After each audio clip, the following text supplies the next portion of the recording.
Coucou, je viens à toi ce matin, bonjour. Eh ben écoute, euh, présidentielle anticipée 2020, 2021, peu importe la date, 2022, pourquoi pas. Pourquoi? Tout simplement. Je vous rappelle que la Constitution française a été écrite en 1953 par un certain monsieur qui s'appelait Charles de Gaulle. Ça a toujours été un démocrate. Il a toujours voulu qu'il y ait un contre-pouvoir. La preuve, comment est organisée notre Constitution, l'Assemblée, le Sénat, le Conseil constitutionnel, le Conseil d'État, qui sont tous des contre-pouvoirs. Donc, il a aussi prévu le cas où il y ait un despote, c'est-à-dire un autocrate, ou en autre mot, un dictateur ou un tyran. Donc, comme il a profité de ça pour prévoir quelque chose pour qu'on puisse s'opposer à un tyran, la dernière solution qui nous reste, il y en a plusieurs, mais la plus tangible, c'est qu'on élise un président autoproclamé des Français. Ça ne veut pas dire que ce soit moi. Moi, je ne fais que soulever l'idée. Si vous voulez m'élire, moi, je serai le premier à défendre le peuple. Parce qu'on est là pour... Je suis quelqu'un du peuple et je défendrai toujours les gens du peuple, les gens d'en bas. Je défendrai aussi la vie, ce qui veut dire la nature, l'écologie.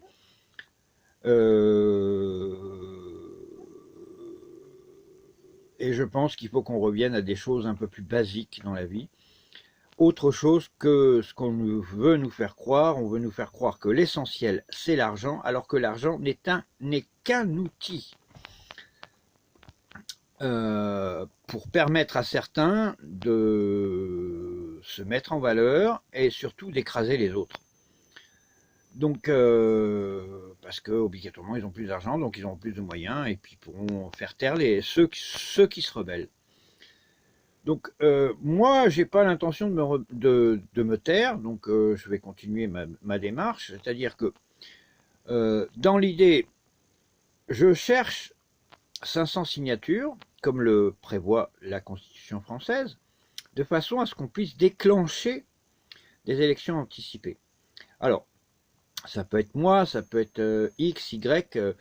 J'ai vu des gilets jaunes qui ont dit « mais il nous faut une figure des gilets jaunes ». Absolument pas. Absolument pas. Il ne faut surtout pas une figure des gilets jaunes. Il ne faut pas quelqu'un qui soit très médiatisé. C'est exactement le contraire qu'il nous faut. Il nous faut quelqu'un d'en bas. Il ne faut pas quelqu'un d'en haut, quelqu'un d'en haut. Eh bien, il va se faire racheter comme les autres. Hein. Regardez ce qui s'est passé avec Vavasseur, ce qui s'est passé avec l'autre nana là, qui a officiellement lancé les gilets jaunes. Les Drouets, etc. Ils se sont tous fait racheter par l'État. Donc, il nous faut quelqu'un d'intègre, quelqu'un d'honnête, et quelqu'un qui a des convictions et qui va les défendre, ces convictions. Ça ne veut pas dire que je me vends, pas du tout. Ça peut être moi, ça peut être toi, ça peut être Benoît, ça peut être un Français normal qui se déclare président autoproclamé des Français. Et dans ce cadre-là, s'il arrive à avoir ces 500 signatures, qu'est-ce qui se passe? Il les porte au Conseil constitutionnel. À partir du moment où elles sont portées au Conseil constitutionnel, le pouvoir en place a deux obligations. La première des obligations, c'est de comment ça s'appelle, de dissoudre l'Assemblée. La deuxième des obligations, c'est de déclencher des élections présidentielles, qui devront être déclenchées sous 3 mois. Au bout de 3 mois, on devra avoir des élections présidentielles, ce qui laisse un temps pour faire une campagne électorale, à se démagogue, on va dire, de président autoproclamé. Enfin bon, je pense pas être un démagogue, mais je pense que c'est la seule solution qu'on a pour sauver la démocratie, parce que on est arrivé à une perversion totale. On est vraiment plus en démocratie, on est en dictature, je le dis haut et fort. 45 millions de Français gagnent moins de 1000 euros par mois. On est la paupérisation de la population étant de plus en plus grandissante. L'économie, c'est un désastre. Ça n'a jamais été aussi grave que maintenant. Les administrations, si on suit le rythme en marche arrière, c'est un grand pas en arrière qu'on est en train de faire. Les administrations, ils vont toutes nous les supprimer. On ne pourra plus parler d'administration française, c'est aller à une préfecture. Moi, je vais à une sous-préfecture. Quand je veux aller à la sous-préfecture de Redon, et bien maintenant, on ne peut plus y aller que 3 demi-journées par semaine. C'est superbe. Ayez des démarches administratives à faire. Je pense que vous allez avoir quelques difficultés. Donc, moi, face à ces constats de fait, avec les grands pas en arrière, la répression policière, avec tout ce qui se passe actuellement à gauche et à droite, je pense que vraiment, je ne sais pas où c'est qu'on va, mais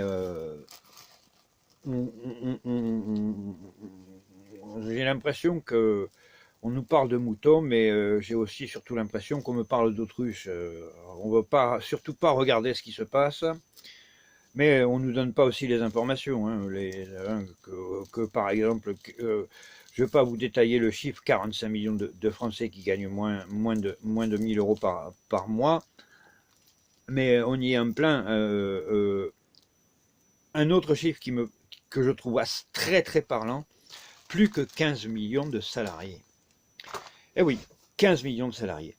Au mois de septembre ou au mois d'octobre, 15 millions de salariés, et encore c'est en train de s'effondrer à une vitesse incroyable. Ils vont nous reconfiner, donc bonne nouvelle, mais nous on ne va pas se laisser faire parce qu'ils veulent privatiser les routes, les nationales. Bon, en Bretagne, nous, ça ne passe pas du tout.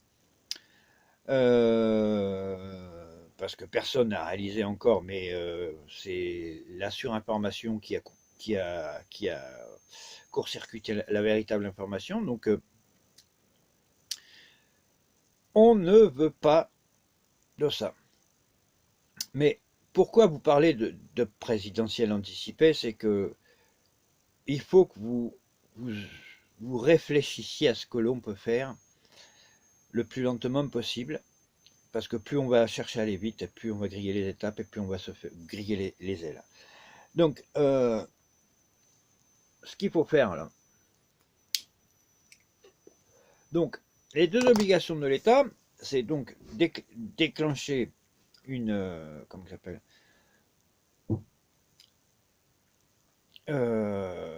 la dissolution de l'Assemblée, élection sous 3 mois. Il y a encore une autre obligation, la création d'une assemblée constituante, et c'est une obligation. Et il faut que, je crois que c'est entre 500 et 2000 citoyens français, je dis bien citoyens français, soient recrutés afin de créer une nouvelle assemblée, mais ça se fera qu'après la dissolution de l'Assemblée, et qu'après l'élection du président, du nouveau président autoproclamé. Donc, la constituante après l'élection du président. Entre-temps, et le nouveau président ne sera qu'un intérimaire qui va devoir rester en place entre 6 mois et 2 ans maximum, vu que le délai légal pour qu'une constituante soit réalisée, c'est 2 ans. Donc, en 2 ans, il devra avoir créé son assemblée constituante. L'assemblée constituante aura fait son travail, et ce président ne sera plus président. Entre-temps, à partir du moment où il aura été élu président, Monsieur Macron deviendra son Premier ministre. Monsieur Macron, en coopération avec le nouveau président, devra établir un nouveau gouvernement sous la tutelle du nouveau président, c'est-à-dire que c'est le président qui désignera les ministres et les secrétaires d'État. Donc, c'est la seule possibilité que l'on a. Donc, réfléchissez-y, il faut qu'on y réfléchisse vite. Il faut qu'on déclenche des présidentielles le plus rapidement possible si l'on veut tous pouvoir s'en sortir. Parce que les petits artisans, les petits commerçants, maintenant, on ne va plus en avoir. Ils veulent favoriser les plus gros, les financiers. Donc, les petits agriculteurs, on n'en aura plus. Ils veulent favoriser. N'oubliez pas que en agriculture, toutes les terres arables à 90% appartiennent à une entreprise, le Crédit Agricole. Une fois que vous savez ça, je pense que vous pourrez comprendre ce qui se passe. Ils veulent qu'il n'y ait plus qu'une ou deux entreprises qui gèrent toute la France. Si vous avez envie d'être géré par des grosses entreprises, eh bien, continuez à faire les moutons, continuez à faire les autruches, mes copains. Allez, à bientôt.